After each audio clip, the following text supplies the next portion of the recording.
Il-Ministru Chris Fern mhux se jkun qed iwaqqaf jew jagħmel pressjoni biex jiġi sospiż il-kuntratt tal-campaign manager tiegħu Carmen Chantar wara li din inħatret bħala kap eżekuttiv tal-Fondazzjoni tas-Servizzi Mediċi l-FMS.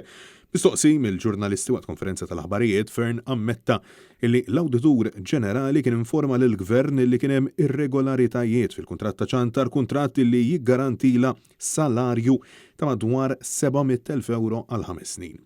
Iżda, il-Ministru insista li se jżomm lil din il-ħabiba tiegħu fil-kariga li għandha tibdil li jrid l-NEO se jasal wara li jintemm l-kuntratt. Il-kuntratt baqalu skadenza tiegħu xi sena u nofs sentejn.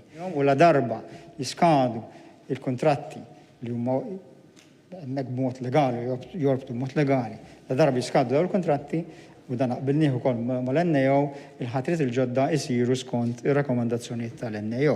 L-iskandlu inkixef wara li s-sit The Shift News żvela li Chantar ġiet maħtura fil-kariga ta' kap eżekuttiv fi ħdan l-FMS, fondazzjoni li taqa' taħt ir-responsabilità tal-Ministeru ta' Fern b'kuntratt ta' 163,000 euro fis-sena, id-doppju ta' dak li kien jaqla l-predeċessur tagħha.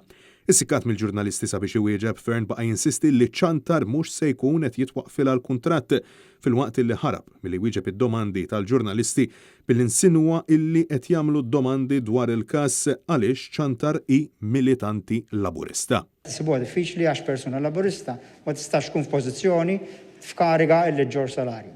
Jiena dak ma nemmenix di, nemmen illi l-meritokrazija għandha tkun il-kriterju ta' bih jintlow. Mistoqsi minn Net News x'differenza hemm bejn il-ħabiba tiegħu u l-każ ta' Justin Caruana u l-ħabib tagħha Daniel Bogdanovic, Fern ma weġibx.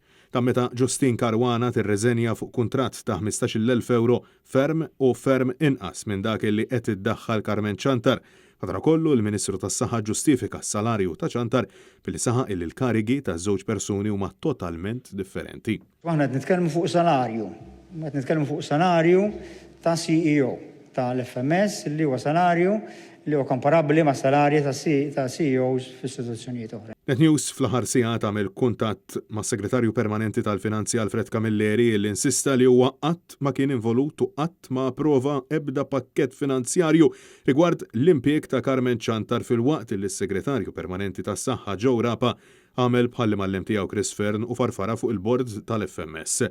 Intant il-Ministru Chris Fern ikkonferma wkoll li laħħaq lill-istess Carmen Chantar bħala Chief of Staff tiegħu fi ħdan il-Ministeru tas-Saħħa flimkien mal-kariga għolja li għandha fi ħdan il-Fondazzjoni tas-Servizzi Mediċi, madankollu dejjem skont Fern hi mhux qed titħallas żejjed għal din il-kariga. Miss Chantar ma tieħu ebda salarju ieħor mill-Ministeru għas-Saħħa għax-xogħol li tagħmel jew fil-Ministerju fis-Segretarjat u fl-entitajiet oħra li fis-salarju ta' CEO tal-FMS. Ħafna jistaqsu kif itlaħħaq f'ġurnata taqdi ir-ruoli tagħha fit-tmexxija tal-FMS u bħala Chief of Staff tal-Ministeru.